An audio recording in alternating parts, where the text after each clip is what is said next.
Hi friends, నేను మీ అంజని. ఈరోజు మన హర్రర్ వీడియోలోకి వెళ్ళబోయే ముందు నాదొక చిన్న request. For best realistic horror and thrilling experience కోసం తప్పకుండా హెడ్సెట్ని అయితే పెట్టుకోండి. అండ్ మీ స్టోరీస్ని నాతో షేర్ చేసుకోవాలి, మన ఛానల్లో వినాలి అనుకుంటే నేను ఇన్స్టాగ్రామ్ లింక్ని అయితే డిస్క్రిప్షన్లో ఇస్తున్నాను. అక్కడికి వచ్చి మీ స్టోరీస్ని నాతో షేర్ చేయవచ్చు. మీరు ఏ ఫార్మాట్లో నాకు పంపించాలి అని అంటే మీ పేరు, మీ విలేజ్ నేమ్, ఆ తర్వాత దేని గురించి చెప్తున్నారో అనేది ఒక 2 లైన్స్లోనైతే ఇవ్వండి. అది హర్రరా, థ్రిల్లరా, లేదంటే క్రైమా అనే దాని గురించి. ఆ తర్వాత మీ స్టోరీని అయితే రాసుకొని రండి. మరి మేము ఇలా రాసి పంపించలేమండి, డైరెక్ట్గా చెప్పేస్తాం అనుకున్న వాళ్ళు వాయిస్ మెసేజ్ అయితే పెట్టి పంపించవచ్చు. మరి ఇంకెందుకు ఆలస్యం, లేట్ చేయకుండా వీడియోలోకి వెళ్ళిపోదాం.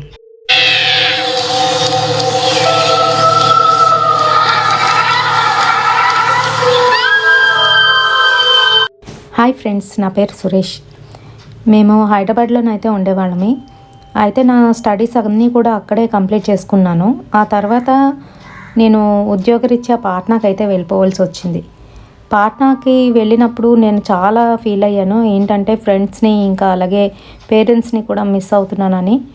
బట్ అక్కడికి వెళ్ళాక ఏంటంటే వీళ్ళందరినీ మర్చిపోయే విధంగా ఒకడైతే నాకు తగిలాడండి.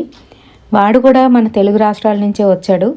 అండ్ వాడు నాతో ఎంత క్లోజ్ అయిపోయాడు అని అంటే మా పేరెంట్స్ కన్నా ముందు వాడితో నేను షేర్ చేయడం స్టార్ట్ చేశా. అంత క్లోజ్ అయితే అయిపోయాము. అండ్ మేమిద్దరమే కాదు, మాలాగా వేరే స్టేట్స్ నుంచి వచ్చిన వాళ్ళు కూడా అక్కడ అయితే వర్క్ చేస్తున్నారు. అందులోని మరొక ఇద్దరు అయితే మాతో జత కలిశారు. వాళ్ళు ఏంటంటే వారణాసి నుంచి వచ్చిన ఒక అబ్బాయి అండ్ అలాగే ఇంకొక అబ్బాయి వచ్చేసి గుజరాత్ నుంచి అయితే వచ్చాడు. ఒకరి లాంగ్వేజ్ ఒకరికి అర్థం కాకపోయినా చాలా బాగా మింగిల్ అయిపోయాం. ఎంతలా అంటే అన్నీ షేర్ చేసుకోవడం, ఇంకా అలాగే బయటికి వెళ్ళామంటే పిచ్చెక్కించేసేవాళ్ళం. అంతలాగా అల్లరి పనులు అయితే చేస్తూ ఉండేవాళ్ళం.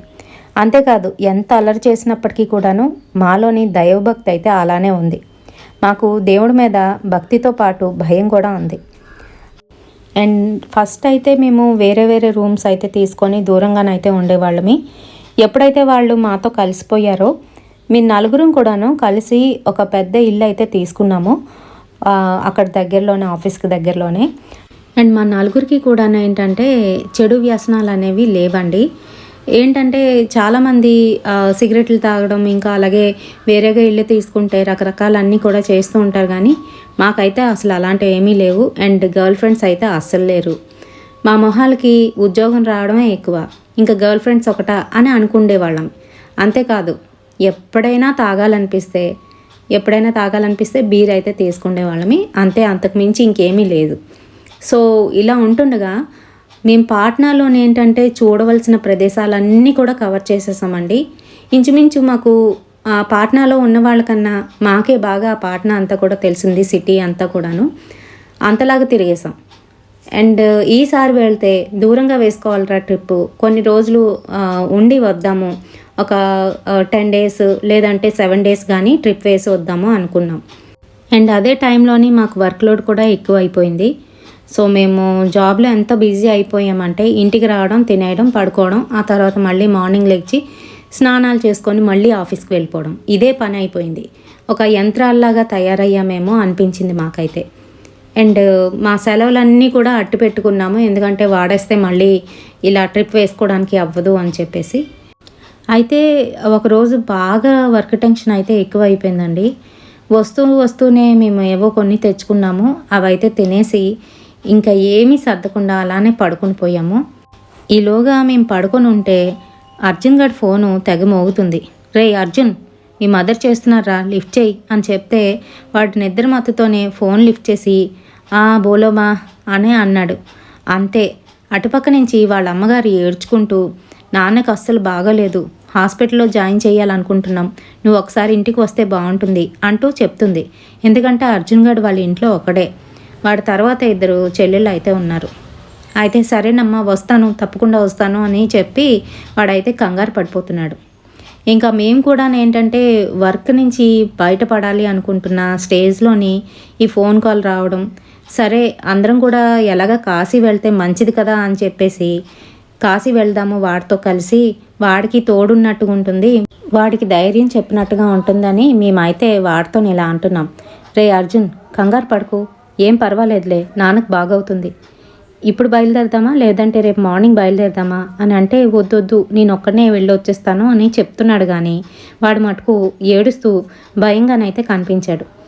నువ్వు బాధపడకు, ఏడవకు, ఏం కాదు, కంగారు పడుకు అని మేమైతే ధైర్యం చెప్తూ, పర్వాలేదు మేము కూడా వస్తాము, కంగారు పడుకు, ఇప్పుడే బయలుదేరదామా అని అడిగితే, లేదు లేదు నైట్ అయిపోయింది బాగాను, పైగా మనందరం టయర్డ్గా ఉన్నాము, ఈరోజు వద్దు, రేపు మార్నింగే స్టార్ట్ అయిపోదాము అని చెప్పాడు.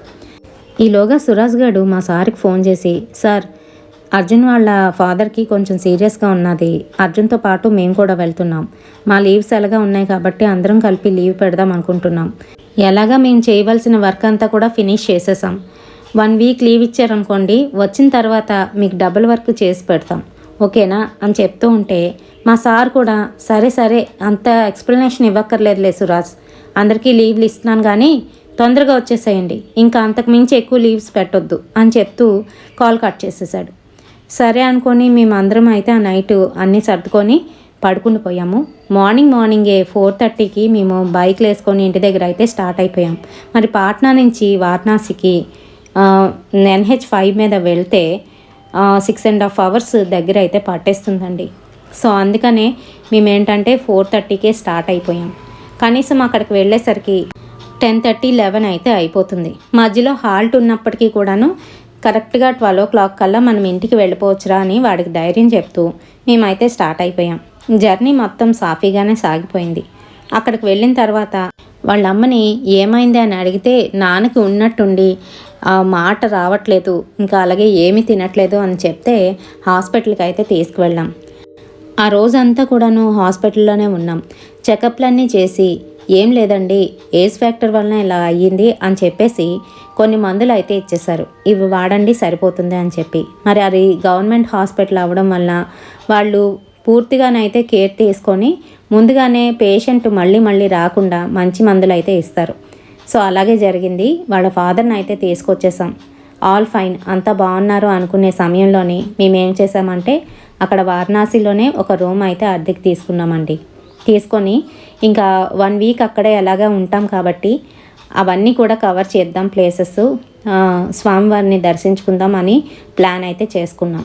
మరి మా అర్జున్ గారు కూడా ఏంటంటే, నేను ఇంట్లో ఉంటానురా, నేను మధ్యలో వస్తానులే, మీరు బయటకు వెళ్దాం అనుకునేటప్పుడు వస్తాను, నాకు ఫోన్ చేయండి, నేను అన్నీ తీసుకువెళ్తాను, నాకు మొత్తం ఊరంతా తెలుసు అని చెప్పాడు. సరే అనుకున్నాం. ఆ తర్వాత నేను, సురాజు, అఖిల్ ముగ్గురం కూడాను వేరే రూమ్లోనైతే ఉన్నాము. ఆ రూమ్లోని ఫ్రెష్ అప్ అయిపోయి అక్కడ ఏమైనా దగ్గరలో ఉన్నవి చూసి వద్దామా అనుకున్నాం. అర్జున్ గారికి కాల్ చేయరా, వాడు వస్తానన్నాడు కదా అని అంటే, ఊరుకోరా పాపం, వాళ్ళ నాన్నకు బాగాలేదని వాడు అలా ఉంటే వాడిని ఎందుకు మళ్ళీ డిస్టర్బ్ చేయడం, అప్పుడప్పుడు పిలుద్దాంలే మనకు తెలియనప్పుడు, ఇప్పుడైతే మనం దగ్గర ఉన్నవన్నీ కూడా చూసుకొని వచ్చేద్దాం పదండి అని చెప్తున్నాను. ఇంకా ఆ రోజు కొన్ని అయితే కవర్ చేసాము. దర్శనానికి కూడా వెళ్తున్నప్పుడు వాడికైతే కాల్ చేసి వాడిని కూడా పిలిచాము. అండ్ నలుగురం కలిసి దర్శనం అయితే చేసేసుకున్నాం. చక్కగా అన్నీ చూసుకొని సాయంత్రం కల్లా మళ్ళీ మేము మా రూమ్కి అయితే వచ్చేసామండి. వచ్చిన తర్వాత ఫ్రెష్ అప్ అయిపోయి టిఫిన్ కానీ బయటికి వెళ్దాం అనుకుంటున్నాం అందరం కూడాను. ఈలోగా అఖిల్, మామ మీరు ఉండండిరా, నేను కాస్త అలా తిరిగేసి వస్తాను, కొంచెం ఏంటో నాకు రూమ్లో ఉంటే సఫికేషన్గా ఉంది అని అంటున్నాడు. వాడు మాటలు విని, సరే అయితే జాగ్రత్తగా వెళ్ళు, నువ్వు అసలుకే అన్నీ ఎక్స్ప్లోర్ చేద్దామని చెప్పి ముందుకి వెళ్ళిపోతుంటావు, అన్నీ చూసుకొని వెళ్ళు, జాగ్రత్త అని చెప్తే, సరేరా బాబు, నేనేం చిన్నపిల్లాడిని కాదు అనుకుంటూ వాడైతే వాడి కెమెరాని పట్టుకొని బయటికి వెళ్తున్నాడు. వాడికి ఏవైనా కొత్త ప్రదేశాలకు వెళ్తే అన్నీ క్యాప్చర్ చేయడం చాలా అలవాటు. అండ్ అలాగే ఆ క్యాప్చర్ చేసిన వాటన్నింటినీ కూడాను యూట్యూబ్లో, ఫేస్బుక్లో, ఇన్స్టాగ్రామ్లో ఇలా రకరకాల ప్లాట్ఫామ్స్లోనైతే వీడు అప్లోడ్ చేస్తూనే ఉంటాడు. మాకు కూడా తెలుసు వాడు అందుకే వెళ్తున్నాడని. సరే అని మేము కూడా ఊరుకున్నాం. త్వరగా వచ్చేరా, టిఫిన్ తినడానికి మళ్ళీ లేట్ అయిపోతుంది అని అంటే, ఇప్పుడు ఇంకా 7:30 అయిందిరా, మనం 9కి కదా వెళ్ళేది, మీరిద్దరూ రిలాక్స్ అయిపోండి, నేను ఇప్పుడే వచ్చేస్తా అనుకుంటూ వాడు ఫాస్ట్గానైతే వెళ్ళిపోయాడు. ఈలోగా సురాజ్ గారు మా సార్కి ఫోన్ చేసి, సార్ వర్క్ ఎంతవరకు వచ్చింది, మీరు కంగారు పడకండి, మేము వచ్చి ఫినిష్ చేస్తాం, మీకు దేనికి ఇబ్బంది లేదు, ఏమైనా మా చేత చేయించాలి అనుకుంటే మాకు ఇక్కడికి ఫోన్ చేయండి, మేము ల్యాప్టాప్ అయితే తెచ్చుకున్నాం, కొంతవరకు అయితే మేము ఇక్కడ నుంచి ఫినిష్ చేస్తాం, ఇంకేమైనా కావాలంటే ఇక్కడ ఐటమ్స్ మేము తీసుకుంటామో అవి తీసుకొస్తామో అని చెప్తున్నాడు. ఇంకేదో వర్క్ విషయంగా మాట్లాడుతున్నాడు. సో నేనేంటంటే బయటికి వచ్చి అక్కడ ఏరియా అంతా కూడా చూస్తున్నాను, ఎక్కడున్నాం ఏంటి అని చెప్పేసి. మేము స్వామివారి సన్నిధికి దగ్గరలో ఉన్న దశాశ్వమేధి ఘాట్ దగ్గర అయితే ఒక రూమ్ అయితే తీసుకొని ఉన్నామండి. వీడేం చేశాడంటే అలా నడుచుకుంటూ వెళ్ళి మణికర్ణిక ఘాట్ దగ్గరికి అయితే వెళ్ళిపోయాడు. ఆ నైట్ టైంలోని అక్కడ వరకు వెళ్ళిన వాడు అక్కడున్న సందులు అవి కూడా తిరుగుతూ అక్కడున్న వాళ్ళందరినీ కూడాను ఫొటోస్ తీస్తూ వీడియోస్ తీస్తూ ఎక్స్ప్లోర్ చేయడానికి అయితే వెళ్ళాడంట. మరి కొంతసేపు అయిన తర్వాత వాడైతే తిరిగి వచ్చేసాడు. మేము ముగ్గురం కలిసి చక్కగాను తినడానికి అయితే వెళ్ళిపోయాము. నేనైతే నైట్ టైము కొంచెం రైస్ అయితే తింటాను, వాళ్ళిద్దరు మటుకు టిఫిన్స్ అయితే చేసేసిన తర్వాత మేము కాస్త అలాగా రిలాక్స్ అవుదాం అని చెప్పేసి ఆ ఘాట్ దగ్గరే అటు ఇటు తిరుగుతూ అక్కడ ఉన్నవన్నీ కూడా చూస్తున్నామండి. ఈలోగా అఖిల్ గడ్ ఇలాగ అంటున్నాడు, రే నేను ఇందాకలా మణికర్ణిక ఘాట్కి వెళ్ళాను రా, చాలా బాగుంది, అక్కడికి ఒకసారి వెళ్దామా, ఇంకా కొంచెం ఎక్స్ప్లోర్ చేయాల్సి ఉంది, అవి చూసుకొని వచ్చేద్దాం ప్లీజే అని అంటున్నాడు. రే ఇంత టైం అయిపోయింది, ఇప్పటికే 10:30 అవుతుంది, అవసరమారా, ఇక్కడ దగ్గరలో తిరిగేసి రూమ్కి వెళ్ళిపోదాం పదండి అని అంటూ ఉంటే వాడు వినిపించుకోకుండా చాలా బాగుంటుందిరా, అక్కడికి ఒకసారి వెళ్దాం అని చెప్తున్నాడు. ఇక్కడ నుంచి 1.5 కిలోమీటరే ఉంటుంది, పెద్ద దూరం కూడా కాదు. సరే ఇంకా వాడి మాట కొట్టేలేక సరేలే వెళ్దాం అంటూ మీ ముగ్గురం అయితే వెళ్తున్నాం. ఈలోగా సురాజ్ గారు, రే ఈ నైట్ టైంలో అటుపక్క వెళ్ళడం అంత మంచిది కాదనుకుంటా, నాకు దాని గురించి కొంచెంగా తెలుసు అని చెప్తున్నాడు. ఏం తెలుసు ఏంటి అని అడిగితే ఆ ఘాట్ దగ్గర కొన్ని బ్లాక్ మ్యాజిక్స్ జరుగుతూ ఉంటాయంట, రిచువల్స్ చేస్తూ ఉంటారంట, అవసరమా ఈ టైంలోని అని అంటున్నాడు. రే నేను తన్నేస్తాను, నువ్వు ఎక్కడికి రమ్మంటే అక్కడికి వస్తున్నాం కదా, మరి నేను రమ్మనేటప్పుడు ఇక్కడికి రారా ఏంటి, అయినా ఏమైపోయింది, ఇక్కడ అందరూ ఉన్నారు చూడు, అందరూ తిరుగుతున్నారు కదా, అలాగే మనం కూడాను, ఏమైపోయింది అని చెప్తూ అఖిల్ గాడు ముందుకు లాక్కొని వెళ్ళిపోతున్నాడు. మొత్తానికి ముగ్గురం అయితే అక్కడికి వెళ్ళిపోయాము. అక్కడ ఘాట్ దగ్గర ఇంకా కొన్ని చిత్తులు అయితే కాలుతూనే ఉన్నాయి. అవి చూసేసరికి నాకైతే భయం వేస్తుంది. అయినప్పటికీ కూడా ఈ అఖిల్ గాడు భయపడకుండా దగ్గరికి వెళ్ళి ఫోటోలు వీడియోలు తీయడం అయితే మొదలుపెట్టాడు. రేపు పదరా ఇంకా లేట్ అవుతుంది అంటున్నా, ఒక్క నిమిషం ఏమనుకోకండి, ఒక్క నిమిషం అంటూ వాడి పనిలో వాడైతే నిమగ్నం అయిపోయాడు. నాకు సురాజ్ గారికి కూడా తడిచిపోతుంది, భయం వేస్తుంది. అక్కడ ఉన్న వాళ్ళని చూస్తుంటే మాకాసే కోపంగా చూస్తూ ఎందుకు ఇక్కడికి వచ్చారో అన్నట్టుగా చూస్తున్నారు. పైగా అక్కడ ఏమాత్రం ఏమారపాటుగా ఉంటే జోబులు కూడా కొట్టేస్తారు. ఇంకాస్త ముందుకు వెళ్ళేసరికి అక్కడ ఏదో శవం కాలుతూ ఉంటే అబ్బా భలే ఉందిరా అని చెప్పి దగ్గరికి వెళ్ళి వీడియోలు తీస్తుంటే, రే నేను తన్నేస్తా, ఆ చనిపోయిన శవాన్ని లేపేటట్టున్నావు, రా వెనక్కి అంటూ నేనైతే గట్టిగా అరిచేసా. వాడైతే ఉండరా 2 నిమిషాలు అంటూ వీడియో తీసుకొని మెల్లగానైతే వచ్చాడు. వీడియోలు చూస్తూ చూడరా ఎంత బాగా పడిందో, చూస్తున్నావా పైకి ఈ పొగ వెళ్తుంటే ఇక్కడ న్యాచురల్గా ఏదో ఒక ఆత్మ వచ్చి నించున్నట్టుగా అనిపించట్లేదు అని అంటున్నాడు. ఒరే మూసుకోరా, ఇలాంటి వీడియోస్ మనం యూట్యూబ్లో ఎన్నో చూసాం, ఇది కొత్తగా చూపించక్కర్లేదు నువ్వేమిని అంటూ పద రూమ్కి వెళ్దాం అని అంటూ ఉంటే, ఒక్క 5 నిమిషాలు రా ప్లీజ్, ఇంతవరకు వచ్చాం కదా, ఇక్కడ నుంచి ఒక వే ఉంటుందంట, అది లోపలికి ఊర్లోకి వెళ్తూ ఉంటే అక్కడ అన్నీ కూడాను దగ్గరగా చిన్న లైన్స్ అయితే ఉంటాయంట, ఎదురెదురుగా ఇల్లులు ఉంటాయంట, చాలా బాగుంటుందంట, కాకపోతే అక్కడ ఎక్కువ బ్లాక్ మ్యాజిక్ చేస్తూ ఉంటారంటలేండి, ఇప్పుడేముండదులే మీరేం కంగారు పడిన అవసరం లేదు అని చెప్తూ ఉంటే నేనైతే ఒక్కటి కొట్టాను, నీకేమైనా పిచ్చి వేషాలు వేయాలనుకుంటే నువ్వు ఒక్కడవే వెళ్ళి వేసుకో, మమ్మల్ని ఏమీ అందులోకి దూర్చొద్దు అని తిడుతున్నాను. ఆ మాటకి వాడికి చాలా కోపం వచ్చేసింది. ఏదో ఇంతవరకు వచ్చాం కదా, అన్నీ చూద్దాము, సరదాగా అన్నీ ఎంజాయ్ చేద్దాము అని మిమ్మల్ని పిలిచాను, మీకు నచ్చితే రండి లేకపోతే మానేయండి, నేను ఒక్కడనే వెళ్ళగలను అంటూ కోపంగా వాడు వెళ్ళిపోతుంటే, రే ఆగరా అంటూ మేము కూడా వెనకాతలు అయితే వెళ్ళాం. ఇంకేం చేసేది లేక మేము వాడి వెనకాల వెళ్ళవలసి వచ్చింది. అఖిల్ గడ్ ఫస్ట్ నుంచి ఇంతే, వాడి మొండి ప్రవర్తన వలన ఒక్కొక్కసారి మా అందరినీ కూడాను పెద్ద ప్రాబ్లమ్స్లోనైతే పడేస్తూ ఉంటాడు. అయితే వాడు వెనకాతలే మేము నడుచుకుంటూ ఏదో మాట్లాడుకుంటూ వెళ్ళిపోతున్నాం. ఈలోగా అఖిల్ గాడు ఏంటో ఫాస్ట్గా వెళ్ళి దాటిన తర్వాత రే వెనకాతలు చూసుకోండి, నేను పొరపాటును దాటేశాను, మీరు తప్పుకొని రండి సైడ్కి అని చెప్తున్నాడు. అక్కడ ఎవరో రిచువల్ చేసి ఒక బొమ్మనైతే నల్ల ఆకారంలోని ఒక బొమ్మనైతే పెట్టి ఉంచారు. పైగా చుట్టూ అంతా కూడాను ముగ్గులు వేసి దాని మీద ఆ బొమ్మ అతి వికారంగా కనబడుతుంది. నువ్వెందుకురా దాటావు మాకు చెప్తూ అని నేను తిడుతున్నాను. కనీసం మీరైనా చూసుకోండి, నేనేదో పొరపాటున చూసుకోకుండా దాటేశాను, దాన్ని మట్టలేదు కదా, ఏం కాదులే, మడతనే ఇబ్బంది అని చెప్తూ దానికి కూడా 2-3 ఫోటోలు తీసి వీడియో తీశాడు. తీసింది కాకుండా ఇంక పదండి పదండి అనుకుంటూ ముందుకైతే వెళ్తున్నాడు. కానీ వాడు నడవలేకపోతున్నాడు. కాళ్ళు చేతులు భారీగా అనిపిస్తున్నాయంట. కాళ్ళు చేతులు లాగడం మొదలయ్యాయి. వాడి కళ్ళు అయితే ఎర్రగా అయిపోయాయి. ఏదో నిద్ర లేకపోతే ఎలా అయిపోతాయో అలాగ అయిపోయాయి. సడన్గా ఈ చేంజెస్ వచ్చేస్తాయా అంటే నిజంగానే వస్తాయండి. అయితే అలా అయిపోతూ కొంత దూరం వెళ్ళేసరికి ఇంకొక 10-15 అడుగులు వేసేసరికి వాడు నీరసం అయిపోయి, సర్లేరా ఇంక ఈ మంచులో ఎంతకని తిరుగుతాం, రూమ్కి వెళ్ళిపోదాం పదండి అని అంటున్నాడు. నాకు వెంటనే ఆశ్చర్యం అనిపించింది. ఇప్పటివరకు హుషారుగా నడిచాడు, ఇంకా వెళ్దాము ఎక్స్ప్లోర్ చేద్దాము అన్నాడు, సడన్గా ఇలా అంటున్నాడేంటి. పోనీలే ఏదో ఒకటి వాడు మంచికే అంటూ సరే సరే వెళ్ళిపోదామంటే వచ్చిన దారి వెంటే వెళ్ళాల్సి వస్తుంది కాబట్టి అలానే చూసుకుంటూ మేమిద్దరం అయితే సైడ్కి తప్పుకొని అయితే వచ్చేసాం. వాడు చూస్తూ ఆ ముగ్గు కాసి చూస్తూ పక్క నుంచి వస్తూ ఏంటో ఇంకా నీరసంగానైతే ఫీల్ అయిపోతున్నాడు. రే నన్ను కాస్త పట్టుకోనరా అని అంటున్నాడు. అదేంటి ఇప్పటివరకు బాగానే ఉన్నావు కదరా, గెంతులు వేసుకుంటూ వెళ్ళావు, పైగా ఇప్పుడు మనల్ని పట్టుకోమంటున్నావు ఏంటి అని అడుగుతూ ఉంటే, ప్లీజ్ రా నేనేం చెప్పలేను, కాళ్ళు లాగేస్తున్నాయి, బాగా ఎక్కువ ఎగ్జైట్ అయినట్టున్నాను అని చెప్తున్నాడు. సరే అంటూ ముగ్గురం కూడాను రూమ్కి అయితే వెళ్ళిపోయాం. అంతే, వాడు చెప్పులు ఇప్పేసి పక్కన అయితే పడుకుని పోయాడు. రే కనీసం కాళ్ళైనా కడగరా అని అంటుంటే, ఓపిక లేదురా నన్ను ఏం అడగండి నేను పడుకుని పోతా అంటూ పడుకుని పోయాడు. ఇంకా సూరజ్ నేను కాసేపు మాట్లాడుకొని ఆ తర్వాత అయితే పడుకున్నాం. అది 2:30 అలా అవుతుంది. ఆ టైంలోని ఎవరో లేపినట్టు లేచి కూర్చున్నాడు అఖిల్ గాడు. కూర్చొని ఏటో చూస్తున్నాడు. మేమిద్దరం పైన అయితే పడుకున్నాం. వాడు కిందన ఒక బొంత వేసుకొని ఆ బొంత మీద అయితే పడుకున్నాడు.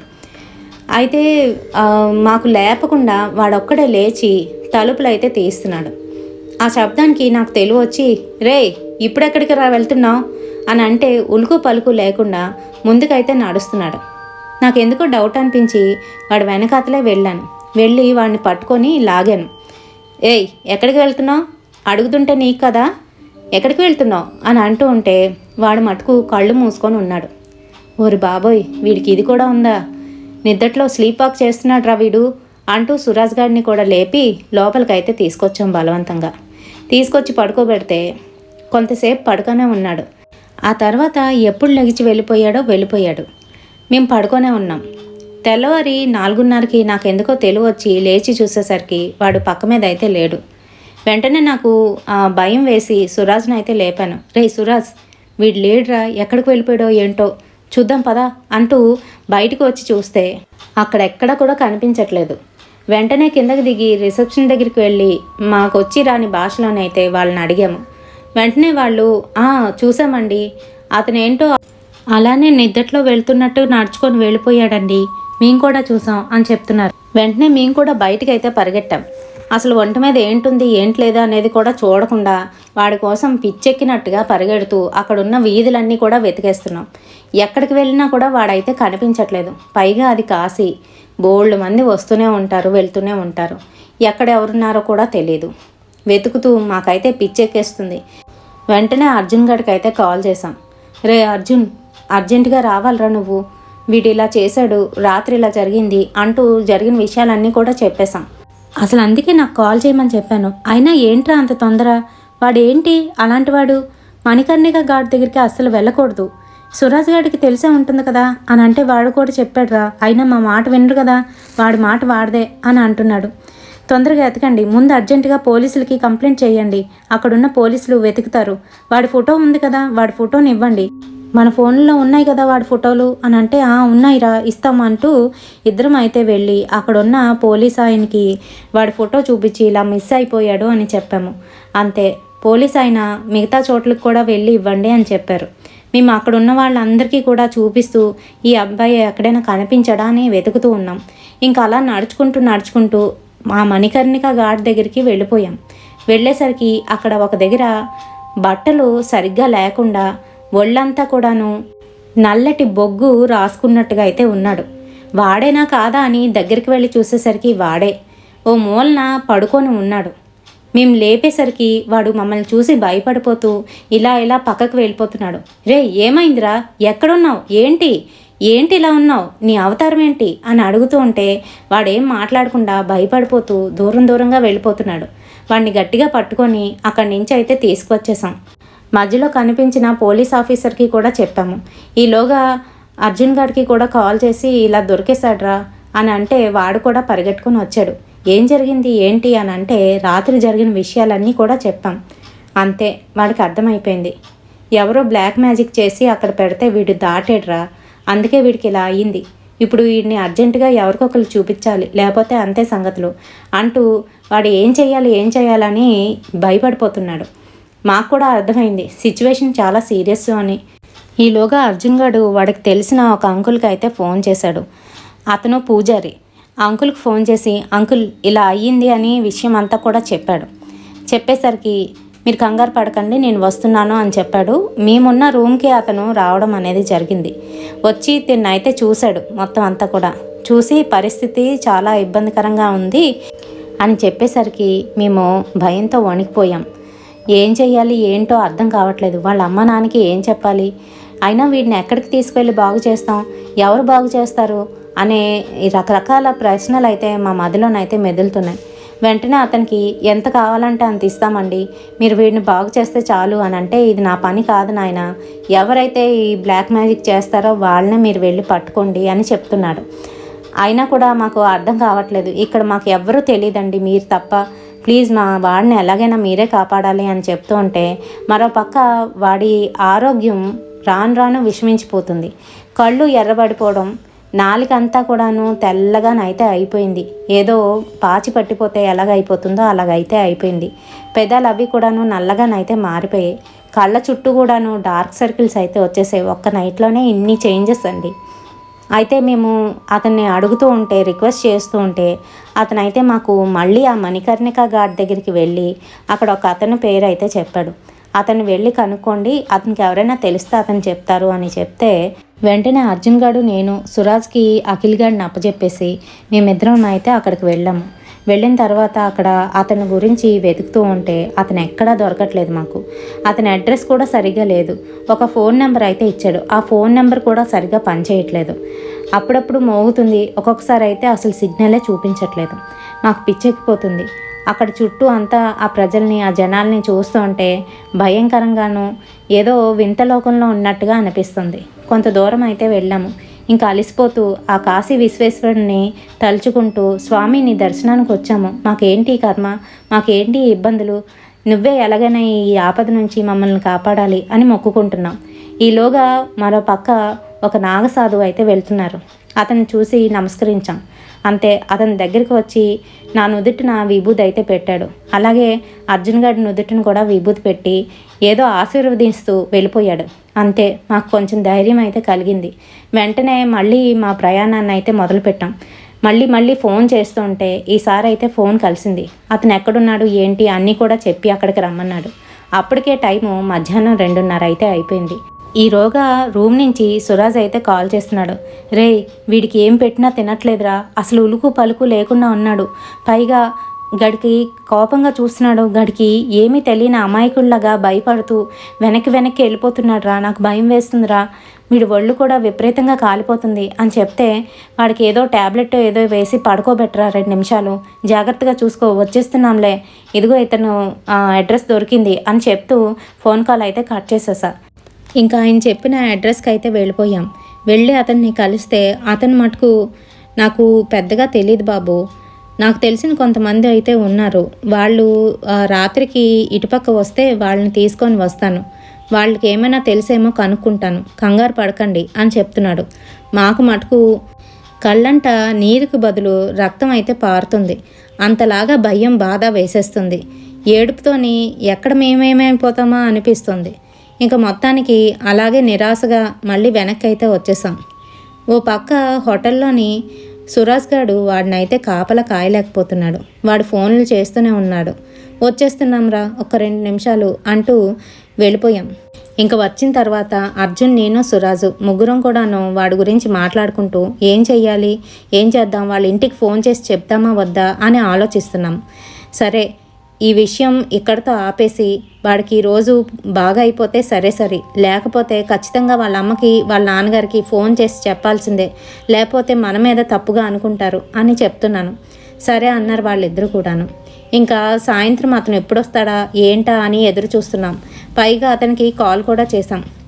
వస్తున్నాను బాబు, ఇదిగో అతన్ని తీసుకొనే వస్తాను, మీరు ఎక్కడుంటున్నారు అని అన్ని వివరాలు తెలుసుకున్నాడు. సరే అనుకొని మేము అతని గురించి ఎదురు చూస్తుంటే కరెక్ట్గా అది 9:30 అవుతుంది. ఆ సమయంలోనైతే అతన్ని తీసుకొచ్చారు. ఇదిగో బాబు, ఇతనికి ఏవో తెలుసంట, ఇతను చూస్తాడు అని చెప్పి ఒక అతన్ని అయితే తీసుకొచ్చాడు. అతను చూడడానికి బాగా ఎప్పటి నుంచో ఇలాంటి విద్యలన్నీ కూడా నేర్చుకున్న మనిషిలాగా అయితే కనిపిస్తున్నాడు. అతను చూడగానే మాకైతే ఒక్క క్షణం భయం వేసింది. అమ్మో, ఇతను ఏమైనా చేస్తాడా, చేయగలడా, చేయలేడా, మాకేమైనా చేస్తాడేమో అని భయపడుతూనే మా వాడిని అయితే చూపించాం. అఖిల్ గారిని చూసి తన నాడి పట్టుకొని తన కళ్ళు 2 కూడా చూశాడు. దగ్గరికి వెళ్ళి తన మొహం మీద ఏదో వీబూది లాంటిది వేశాడు. వేసేసరికి అఖిలు లెగిచి కూర్చొని సాధువు కాసి కొరకొర చూస్తున్నాడు. తన కళ్ళు ఎర్రంటి నిప్పు కణికల్లాగా అయితే కనిపిస్తున్నాయి. అతను ఈరోజు రాత్రికి ఈ అబ్బాయిని నాతో పంపించండి అని అడుగుతున్నాడు. మాకు భయం వేసింది. మేము కూడా వస్తాము అని అంటే, మీరు వచ్చినా చేసేదేముంది, అక్కడ దూరంగా కూర్చోవాలి, దగ్గరికి రావడానికి వీల్లేదు, ఇవి చేసేటప్పుడు అక్కడ దగ్గరలో ఉంటే మీకు కూడా ఇబ్బంది కలుగుతుంది అని చెప్తున్నాడు. ఆ భాష మాకు రాకపోయినా అర్థమవుతుంది. సరేని అనుకున్నాం. ఎలాగైనా మా ఫ్రెండ్ కాబట్టి దూరం నుంచైనా కూర్చొని చూడాలి అని అనుకున్నాం. నేను అన్నీ పూర్తి చేసుకొని 1:30కి అయితే వస్తాను అని చెప్పేసి అతనైతే వెళ్ళిపోయాడు. అతను మరి ఎక్కడికి వెళ్ళాడో ఏం చేశాడో మాకు కూడా తెలీదు. అతనితో వచ్చిన ఆయన, మీరు కంగారు పడకండి బాబు, ఇలాంటివి వాళ్ళు ఎన్నో డీల్ చేశారు, మీరేం కంగారు పడకండి, ఏం కాదు, బాబుకి బాగానే ఉంటుంది అని చెప్తున్నాడు. కానీ మాకు మటుకు తిండి తెప్పులు లేవు, నిద్ర లేదు. వీడి వలన మాకు భయంతో పాటు వాడు ఏమైపోతాడా అని బాధ కూడా ఎక్కువైపోయింది. అలా ఆలోచిస్తూనే ఉన్నాం. ఇంకా 1:30 అయ్యేసరికి అతనైతే వచ్చాడు. వచ్చి మా వాడిని పట్టుకొని బరబరా లాక్కుంటూ వెళ్ళిపోతున్నాడు. ఎందుకంటే మా వాడు రాకుండా ఒక దగ్గరే మంకు పట్టి అలానే ఉండిపోయాడు. వాడిని గట్టిగా తోస్తూ ముందుకైతే లాక్కొని వెళ్తున్నాడు. మొత్తానికి అదేదో ఒక వింత ప్రదేశంలాగా అయితే మాకు కనిపిస్తుంది. అది ఊరు కాదు, చుట్టూ అంతా కూడా అడవిలాగా అయితే కనిపిస్తుంది. పైగా పక్కన గంగా నది కూడా పారుతోంది. అక్కడ శవాలు కొన్ని పైకి తేలి వస్తున్నాయి. కొంతమంది అక్కడ కూర్చొని రకరకాల పూజలు అయితే చేస్తున్నారు. అలాంటి ప్రదేశానికి అయితే మమ్మల్ని తీసుకువెళ్ళి కొంత దూరం వచ్చిన తర్వాత మీరు అక్కడే ఉండండి, ఇంక ఇందులోకి రావడానికి వీల్లేదు అంటూ మాకైతే ఆజ్ఞను వేశాడు. వీడిని మటుకు బరబరా లాక్కొని లోపలికైతే తీసుకువెళ్ళిపోయాడు. కొంచెం దూరం వెళ్ళిన తర్వాత వాళ్ళిద్దరూ కూడా మరి కనిపించలేదు. మాకైతే భయం వేసేస్తుంది. వాడి కోసం ముందుకు వెళ్ళాలా లేదంటే ఇక్కడే ఆగిపోవాలా ఏంటో మాకేమీ అర్థం కావట్లేదు. మాతో వచ్చిన ఆయన మటుకు, బాబు ఏమాత్రం కంగారు పడకండి, మీ ఫ్రెండ్ తప్పకుండా క్షేమంగా మళ్ళీ తిరిగి వస్తాడు, అతను చాలా బాగా చేస్తాడు, ఏం కాదు మీ ఫ్రెండ్కి అని చెప్తూ మాకు ధైర్యాన్ని అయితే ఇస్తున్నాడు. మాకు మటుకు ఏమీ అర్థం కావట్లేదు. కొంతసేపటికి మా కాళ్ళు లాగేస్తున్నాయి. కిందనైతే కూర్చుండిపోయాం. వాడు ఎప్పుడు వస్తాడా ఏంటా అని ఎదురు చూస్తూ ఉన్నాం. ఈలోగా మా సురాజ్ గారికి అర్జెంటు. వాడు, ఒరే ఒక్క క్షణం నేను అటు వెళ్ళొస్తాను అని చెప్తూ ఒక్కడే అయితే వెళ్ళిపోయాడు. ఆ అంకులు, బాబు ఒక్కడవే వెళ్ళకు అని చెప్తున్నా కూడా వినకుండా తనొక్కడే వెళ్ళిపోయాడు. సురాజ్ గారు అక్కడ ఏదో చెట్టు కనబడితే దాని పక్కకు అయితే వెళ్ళాడు. వెళ్తూ తన పని చేస్తూ ఉంటే ఈలోగా పైనుంచి ఎవరో తన్నే చూస్తున్నట్టుగా తను పిలుస్తున్నట్టుగా అనిపించిందంట. ఒకసారిగా వాడు పైకి తిరిగి చూసేసరికి అక్కడ ఒక భయంకరమైన రూపంలోని ఒక అమ్మాయిలాగా తెల్ల చీర కట్టుకొని తెల్లటి గుడ్లతోని నోట్లోని వికృతంగా పళ్ళు ఉండి అందులో నుంచి రక్తం కారుతూ తినకాస చూస్తూ రా రా అని పైకి పిలుస్తుందంట. అంతే, వాడికి అక్కడే ఆగిపోయింది. పరిగెట్టుకుంటూ వెనక్కి అయితే అరుచుకుంటూ వచ్చేస్తున్నాడు. వెనక్కి వస్తున్న తన్ని అఖిల్ అయితే, రేయ్ ఎక్కడికి రా పరిగెట్టి పారిపోతున్నావు, సురాజ్ ఆగు, నేను ఇక్కడే ఉన్నా, ఎక్కడికి వెళ్ళిపోతున్నావు అని పిలుస్తున్నాడట. అఖిల్ గారిని చూసి ఒక క్షణం ఆగి, అఖిల్ నువ్వు ఇప్పుడే కదరా ఆ సాధువుతో కలిసి లోపలికి వెళ్ళావు, ఎప్పుడొచ్చావు, ఎలా వచ్చావు అని అడుగుతుంటే నీకు బాగుందా, అంతా తగ్గిపోయిందా అంటూ దగ్గరికి వెళ్ళాడట. వెళ్ళేసరికి అది అఖిల్ అయితే కాదు, ఆకారమే కనిపిస్తుంది. ఈసారి పొడుగ్గానైతే అయిపోయింది. అది చూస్తున్న సురాజ్కి నోటంట మాట రాలేదు. గుండె నోటొకటి కొట్టుకుంటుంది. అక్కడి నుంచి కదలలేకపోతున్నాడు. ఎంత ప్రయత్నిస్తున్నా కూడా తన కాలు ముందుకు వేయలేకపోతున్నాడు. ఏదో పరిగెడదాంలే అని మొత్తానికి ప్రయత్నిస్తూ మెల్లగానైతే పరిగెడుతున్నాడు, కానీ అక్కడి నుంచి రాలేకపోతున్నాడు. ఇంకా అక్కడ ఆ దేవుడే తనకి దిక్కు అనుకొని అమ్మవారిని అయ్యవారిని ఇద్దరిని స్తుతించడం మొదలుపెట్టాడు. అంతే, కొంచెంగా కాళ్ళు కదులుతున్నట్టుగా అనిపించింది. వెంటనే పరిగెట్టుకుంటూ మా దగ్గరికి అయితే అరుచుకుంటూ వచ్చేస్తున్నాడు. ఏమైందిరా ఏమైందిరా అని దగ్గరికి వెళ్తే ఇలా అయ్యింది అని జరిగిన విషయం అంతా కూడా చెప్పాడు. అందుకే ఒక్కరు వెళ్ళకూడదని చెప్పా అంటూ మాతో వచ్చిన ఆయన గట్టిగా చేయి పట్టుకొని ఏం కాదు కంగారు పడుకో అంటూ తన దగ్గరికి తీసుకొచ్చి మళ్ళీ మేమందరం ఎక్కడ ఉన్నామో అక్కడే కూర్చోబెట్టాడు. ఇంకంతే, మేము ఎటు కదలకుండా అలానే కూర్చొని ఎప్పుడు వస్తాడా అని ఎదురు చూస్తున్నాం. ఈలోగా మాకు ఒకరికి తెలియకుండా ఒకరికి నిద్ర అయితే పట్టేసింది. నా ముందు ఎవరో వచ్చి నించున్నట్టుగా అనిపించింది.